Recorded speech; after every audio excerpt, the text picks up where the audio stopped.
नमस्कार दोस्तों, मैं एस कुमार एक बार फिर से स्वागत करता हूं आपके अपने YouTube चैनल फ्रीडम एजुकेशन में। और आज हम यहां पर एक टॉपिक लेकर आए हैं जिसका नाम है वर्क एंड टाइम, यानी कार्य और समय। कार्य और समय के टाइप फर्स्ट तथा टाइप सेकंड दोनों ही टाइप के सवालों को हम सीख चुके हैं और अब हम सीखेंगे टाइप थर्ड के सवाल। देखिए ये सवाल कैसे होते हैं।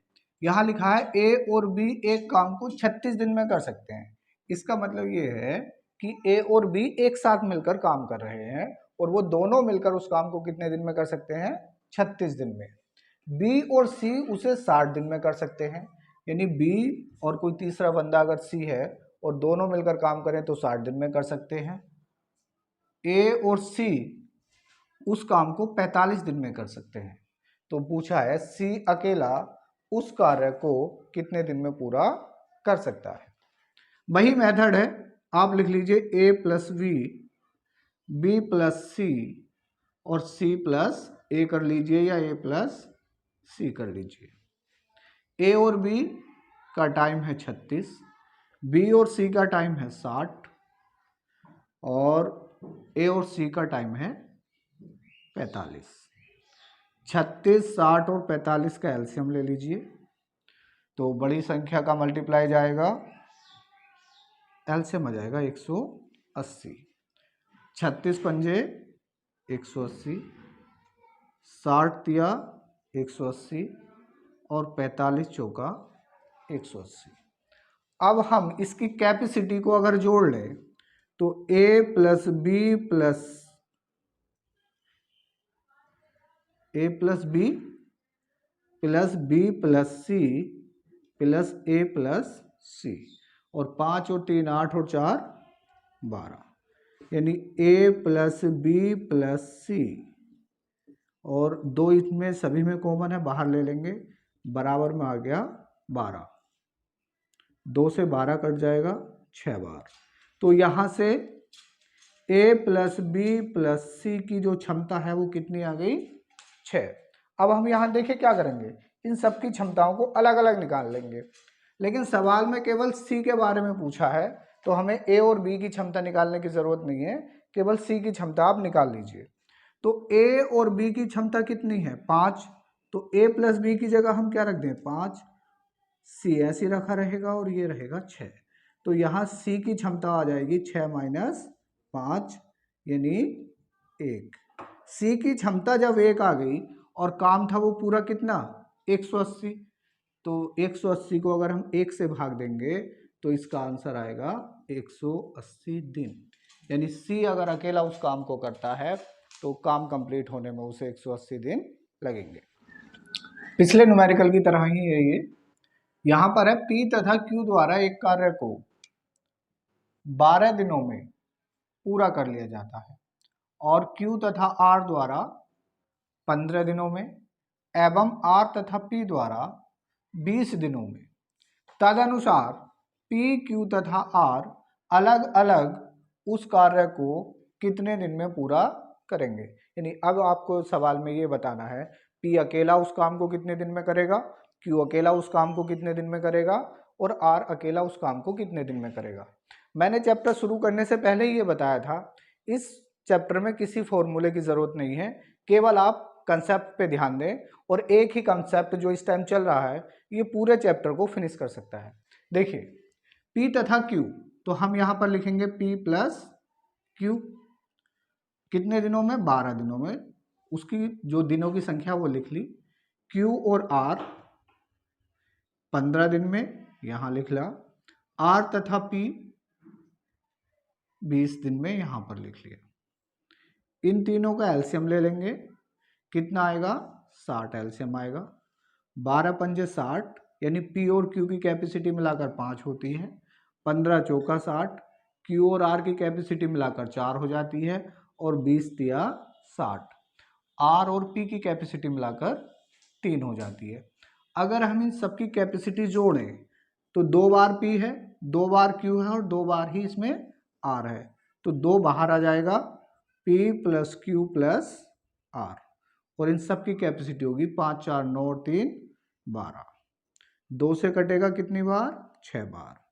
P प्लस Q की P plus Q plus R, इन सब की कैपेसिटी यानी क्षमता कितनी हो गई? 6। अब अगर हमें P की क्षमता निकालनी हो तो हम यहां से Q और R की क्षमता डाल सकते हैं, और Q और R की क्षमता कितनी है? 4। तो ये हुआ P प्लस 4 बराबर 6। तो यहाँ P की क्षमता कितनी आ जाएगी सर? 2। अगर हमें Q की क्षमता निकालनी हो तो R और P की क्षमता यहां पर डाल दीजिए, और R और P की क्षमता कितनी है? 3। तो Q की क्षमता कितनी आ जाएगी? 6 में से 3 घटेंगे 3। R की क्षमता अगर हमें निकालनी हो तो P प्लस Q की क्षमता डाल दीजिए, और वो कितनी है? 5। तो R की क्षमता हो जाएगी, 6 में से 5 घटेगा, कितनी आ जाएगा? 1। यहां पर P की क्षमता हो गई 2, Q की क्षमता हो गई 3, और R की क्षमता हो गई 1। उसने पूछा P कितने दिनों में कार्य पूरा कर लेगा अकेला। तो P का जो समय होगा वो जितना कार्य है यानी 60, उसे उसकी क्षमता से भाग दे देंगे 2। उत्तर आएगा 30 दिन। अगर हमें Q निकालना हो तो Q का जो समय होगा वो 60 पूरा कार्य, और Q की क्षमता आ गई इसमें 3। Q कितने दिन लेगा? 20 दिन। और अगर R की क्षमता की बात करें तो R का जो समय होगा वो 60 ऐसे, और R की क्षमता है 1, और 1 से 60 को भाग देंगे तो कितना आएगा? 60। यानी P उस काम को 30 दिन में करेगा, Q उस काम को 20 दिन में, और R उस काम को 60 दिन में पूरा करेगा। तीसरे टाइप के सवालों में ऐसे ही सवाल पूछे जाते हैं। आगे हम चल रहे हैं चौथे टाइप के सवाल। चलिए दोस्तों, हम पहुंच चुके हैं टाइप 4 के सवालों पर, यानी हमने इससे पहले फर्स्ट, सेकंड और थर्ड टाइप के सवालों को कंप्लीट कर रहा है। अब ये चौथे टाइप के जो सवाल हैं इनमें देखिएगा, ए और बी किसी काम को क्रम से 10 तथा 12 दिन में कर सकते हैं। ए और बी ने एक साथ मिलकर काम करना शुरू किया, और 3 दिन बाद ए ने काम छोड़ दिया, तो शेष कार्य को बी कितने दिन में पूरा करेगा? बात समझ में आ चुकी है। ए और बी कोई दो दोस्त हैं। अगर अकेले अकेले वो काम करते हैं तो ए उस काम को 10 दिन में कर सकता है, और बी उस काम को 12 दिन में कर सकता है। 3 दिन तक दोनों ने मिलकर साथ काम किया, लेकिन अचानक से ए को कोई इमरजेंसी काम आ गया, या उसके घर में कोई समस्या हो गई, जिसके कारण वो बेचारा 3 दिन तक ही साथ में काम कर सका, और वो अपने घर वापस चला गया। अब जो काम बचा है उस काम को बी को करना है, तो बी उस काम को करने में कितना समय लेगा? तो हम यहां पर लिखेंगे ए, और यहां पर लिखेंगे बी।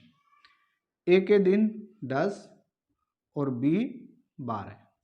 इन दोनों का एलसीएम ले लिया जाएगा, कितना आएगा? 60। 10 छंग 60 और 12 पंजे 60, यानी ए की कैपेसिटी हो गई 6 और बी की कैपेसिटी हो गई 5, और टोटल काम हमारे पे हो गया 60 यूनिट। अब आप देखिए ए 3 दिन तक काम किया और वो चला गया, तो ए की कैपेसिटी कितनी है भाई? 6, और उसने 3 दिन तक 7 काम किया।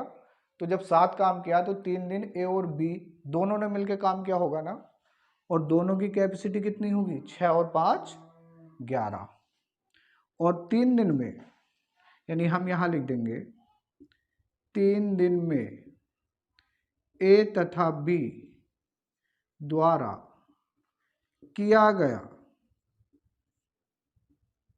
कार्य 6 और 5 11 गुणा 3, यानी वो 33 यूनिट काम करके 33 यूनिट दोनों ने साथ मिलकर किया, और फिर जो है ए उसमें से चला गया। तो 33 इसमें से घटा दीजिएगा, 10 में से 3 गए 7 बचा, और 5 में से 3 गए 2। अब 3 दिन के बाद जो काम बचा वो कितना बचा? 27। और उन्होंने कहा है शेष कार्य को बी कितने दिन में पूरा करेगा? तो कार्य बचा हमारे पास 27, और बी की कैपेसिटी कितनी है? 5, तो 27 को 5 से भाग कर दीजिएगा, 5 चौक 20, 5 पंजे 25, 2 बचा और बटे में 5। तो शेष कार्य को पूरा करने में बी कितना समय लेगा? 5 से ही 2 बटे 5 दिन। देखिए ये वाला जो न्यूमेरिकल है ये पिछले सवाल की से थोड़ा सा मिलता जुलता है। पिछले सवाल में जो था वो था शेष कार्य और इसमें है कुल कार्य।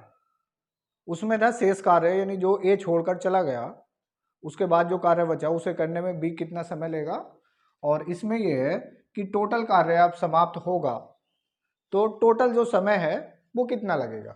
देखिए ए और बी किसी कार्य को 10 तथा 12 दिन में कर सकते हैं। ए और बी ने साथ मिलकर काम करना शुरू किया, 3 दिन बाद ए ने काम छोड़ दिया, तो कार्य समाप्त होने में कुल कितना समय लगेगा। आप लिखेंगे ए और यहाँ पर बी, इसको लिखेंगे 10 और इसको लिखेंगे 12। 10 छंग 60 और 12 पंजे 60। ए की कैपेसिटी 6 और बी की कैपेसिटी 5। तो यहाँ पर ए ने 3 दिन काम किया, ए की कैपेसिटी है आपकी 6, तो 3 दिन में काम करेगा वो 6 तिया 18, तो 60 में से 18 आप सब्ट्रैक्ट कर दीजिए, तो यहाँ से जो काम बचा 10 में से 8 गए 2 और 5 में से 1 गया 4, 42। अब इस 42 काम को कौन पूरा करेगा? बी, और बी की क्षमता कितनी है? 5। 5 से भाग कर दीजिएगा, 5 अट्ठे 40 और 2 बटे 5 दिन, यानी काम को कंप्लीट होने में 8 से ही 2 बटे 5 दिन का समय लगेगा। चलिए दोस्तों नेक्स्ट सवाल की तरफ चलते हैं, और यहाँ पर लिखा है ए एक कार्य को 18 दिनों में और बी उसी कार्य को 15 दिनों में पूरा कर सकता है। ए तथा बी एक साथ मिलकर कार्य प्रारंभ करते हैं परंतु बी उसे 10 दिन में छोड़कर चला जाता है, तो ए अकेला शेष कार्य को कितने दिन में पूरा करेगा। अपना वही पुराना फॉर्मूला, यहाँ पर लिखेंगे ए और यहाँ पर लिखेंगे बी। ए के जो दिनों की संख्या है वो 18 और बी के दिनों की संख्या है 15। 18 और 15 का एलसीएम ले लेंगे तो कितना आएगा? 8 पंजे होता है 40, तो 18 और 15 का एलसीएम आएगा 90।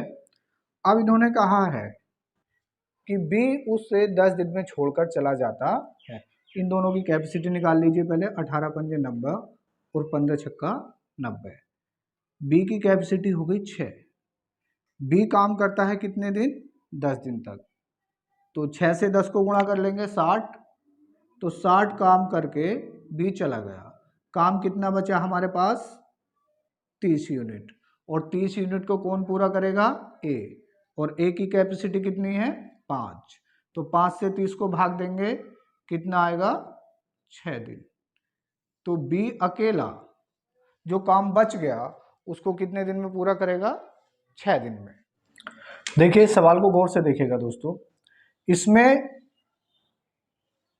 थोड़ा सा यानी जो पिछले सवाल हमने किए हैं उनसे थोड़ा सा विपरीत एक कार्य हुआ है। ए और बी किसी काम को क्रम से 10 तथा 15 दिन में करते हैं। ए और बी ने साथ मिलकर काम करना शुरू किया परंतु कुछ दिन बाद, यहाँ पर दिनों की संख्या नहीं दिया बल्कि दिया है कुछ दिन बाद, ए काम छोड़कर चला गया और पूरा काम 9 दिन में खत्म हुआ, तो ए ने कितने दिन बाद काम छोड़ दिया था? आपको ये बात बतानी है। मैंने पहले भी आपसे कहा था कि इन सारे सवालों को एक ही कंसेप्ट से करना है, हमें कोई फॉर्मूला इसमें नहीं लगाना। तो यहाँ पर ए लिखा और बी लिखा, ए का समय 10 दिन और बी का 15 दिन, दोनों का एलसीएम ले लेंगे, कितना आ जाएगा? 15 दूनी 30, 10 तिया 30 और 15 दूनी 30। ए की क्षमता 3 और बी की क्षमता 2। ए काम छोड़कर चला गया था और बी ने वो काम कितने दिन तक किया? 9 दिन तक। इसका मतलब ये है कि वो जब काम 9 दिन समाप्त हुआ है तो बी ने लगातार 9 दिन तक काम किया है। तो अगर बी की क्षमता 2 है और बी ने 9 दिन काम किया हो तो उसने काम किया होगा 9 दूनी 18। अब आपके पास जो काम बचा वो कितना बचा? 12। अब इसका मतलब ये निकलता है कि जो ए था वो 12 यूनिट काम को कर कर चला गया था और ए की क्षमता थी 3, तो 3 से 12 को भाग दीजिए, आंसर आएगा 4 दिन। यानी जब काम शुरू हुआ तो उसके 4 दिन बाद बी ने काम छोड़ दिया।